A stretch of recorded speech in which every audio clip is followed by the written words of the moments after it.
In Dragon Ball Sparking Zero, it's not enough just mastering the basics. In order to dominate the battlefield, you need to know some expert strategies which will set you apart from everyone else. Today, I'm going to be sharing 10 expert tips so that you can learn some of the more advanced mechanics of Sparking Zero. Now, whether this is strategically managing transformations, or making the most out of chain attacks or vanishing assaults, this video has everything that you need to know to keep your opponents on their toes. Hopefully, each of these tips will help you to handle any situation that is thrown at you. We'll go over things like sonic sway, super counters, and even how to optimize use of your sparking mode. Be sure to stick around until the very end of this video, as I'll also be teaching you some of the most aggressive counterattacks in the game. So without further delay, here are my top 10 expert tips which you need to know in order to become a powerhouse in Sparking Zero.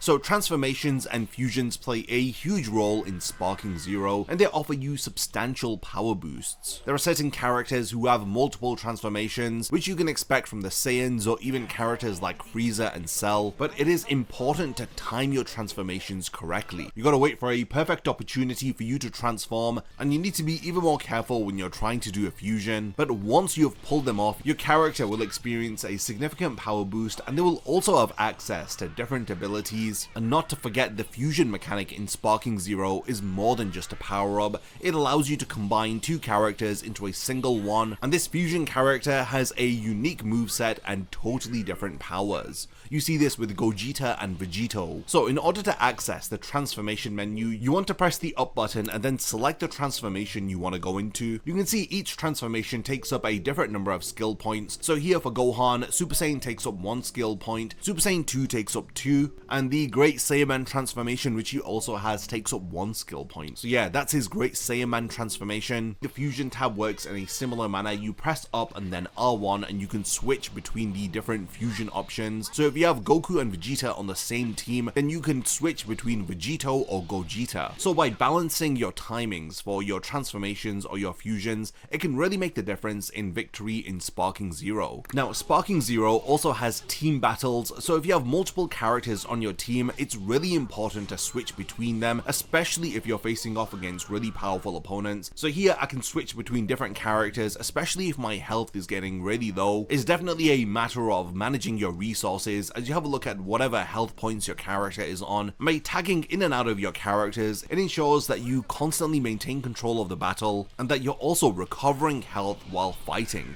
because any characters who are switched out will have their health healed. But the thing with Sparking Zero is that tagging is not instantaneous. There is a switch meter there under your character which is highlighted in yellow, and when you switch, that meter will have to refresh in order for you to be able to switch again. So switching out your character, you can do it mid-combo, or you can even switch out while you're defending against an opponent. By switching characters also, you can figure out your opponent's weaknesses, as one character might be more stronger than another in a given situation. So in order to avoid being hit by follow-up attacks in Sparking Zero, it's really important to make sure that you recover your character. So the game has several mechanics which allow you to regain control after getting hit or knocked down. So when you're launched into the air, you can press R1 at the right moment in order to recover your character. So this allows you to dodge any incoming attacks or even immediately counter your opponent. So you can also recover from being knocked down. So if you quickly tap X along with the up directional button, it enables you to roll forward, letting you jump straight back into the action. If you want to recover in a faster way, you can use Dragon Dash recovery by pressing forward, and it launches you right back into the action before your opponent even has a chance to follow up with another attack. But timing is key with the Dragon Dash recovery. Mastering recoveries is going to be key in order to stop your opponent from landing any additional hits or giving them time to charge their energy. These recoveries are really important if you want to constantly stay on the offensive. Now, being able to counter attack your opponent with super counters is all about timing and precision within Sparking Zero. You need to press up and square at the right moment that your opponent lands a hit. Now, unlike other moves, super counters do not require a full keybar,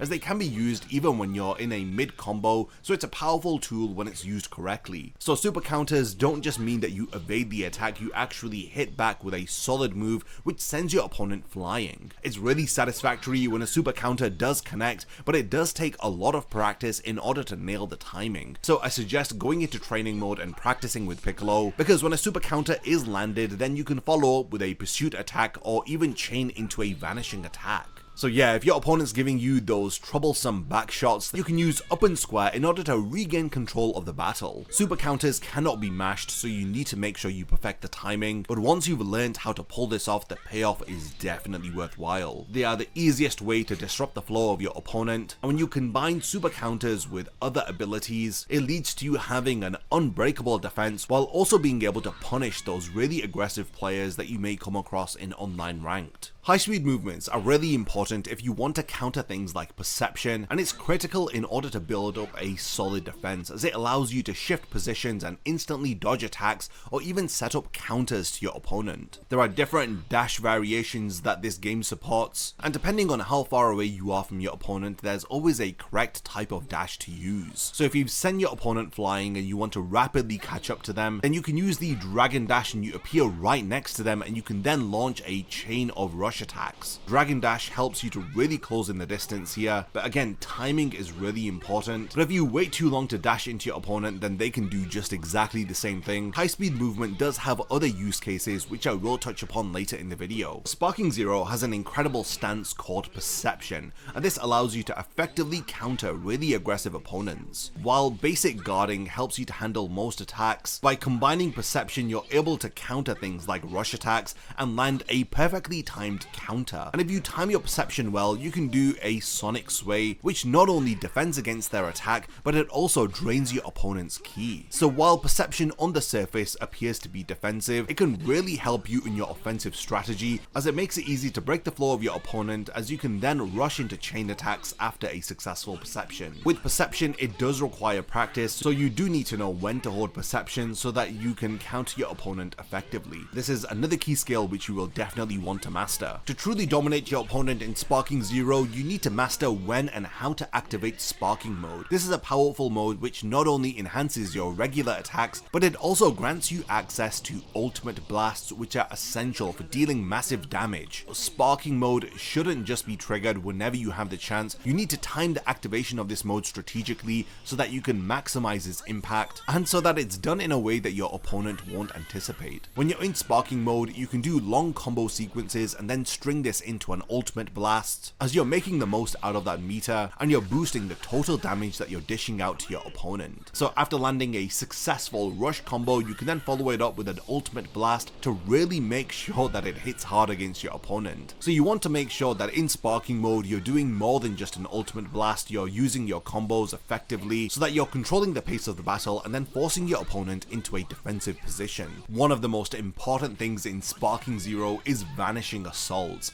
This will allow you to instantly teleport behind your opponent as you knock them back, and it leaves them vulnerable, as you can then teleport behind them again and chain this into additional damage as you create openings for pursuit attacks here. Vanishing assaults teleport you directly in front of the opponent as you deliver a strike, and you instantly close the distance, and it sets up for a powerful rush combo. But it is important to note not to overuse vanishing assaults, because it does consume a full bar of your ki meter. So combining vanishing assaults with other techniques like dragon dashes, make sure that you're constantly on the offensive, and in general it's one of the key things that you need to grasp within the game, so it's well worth practicing this in training mode, because vanishing assaults will give you openings for pursuit attacks which are absolutely dominating people in ranked online. Contrary to popular belief, in Sparking Zero, extending combos requires more than just pressing a single button repeatedly. If you know what you're doing, then you can elevate your game by leveraging rush chains. These combine different rush attacks in order to create dynamic and unpredictable combo sequences. You can mix up moves like gut punches and even jump kicks with your rush attacks. So by using a variety of different rush chains, you can make sure that you're maintaining the offensive pressure while preventing your opponent from countering effectively. So yeah, don't just go spamming the same rush chain. There are multiple rush chains for each character, so you gotta use these rush chains with a sense of timing and even spacing between you and the opponent. So if you see your opponent is trying to block the rush chains, then break through with a charged attack and then continue the rush chain. So the only way to master your sequence of rush chains is to practice them in training mode, as all of the rush chains work really well together. But do remember that the longer that you use your rush chain combos, you give more chances to your opponent to counter attack. So you gotta balance these lengthy chains out with shorter ones. So rush chains are a great way to deal multiple hits against your opponent whenever you see an opening. I spoke about high speed movement earlier, but the reason why that I've put it at the top of this list is that mastering distance of movement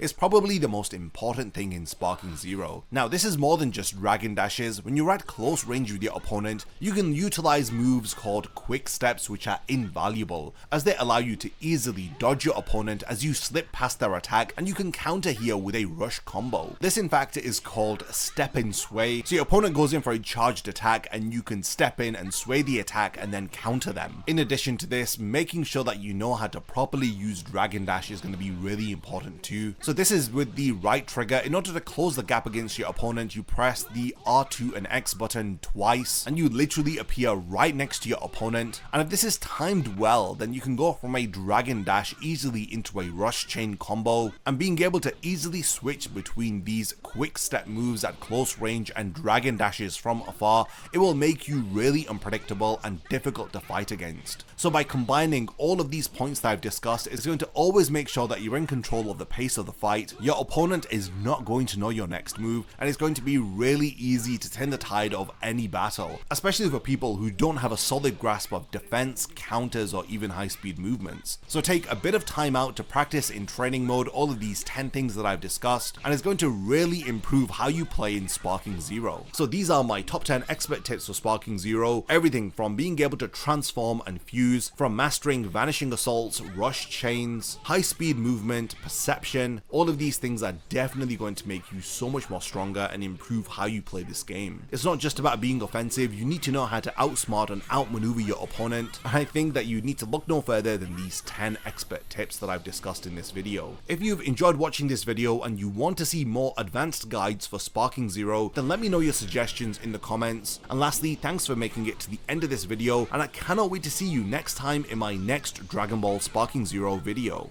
A massive thank you goes out to all of my amazing Patreon supporters for helping to make this video possible. If you also want to support the channel and see your name in the end of my videos, then check out my Patreon, which has loads of perks like early video access and so much more. Thank you for sticking around till the end of the video, and whatever you contribute will mean a lot to me.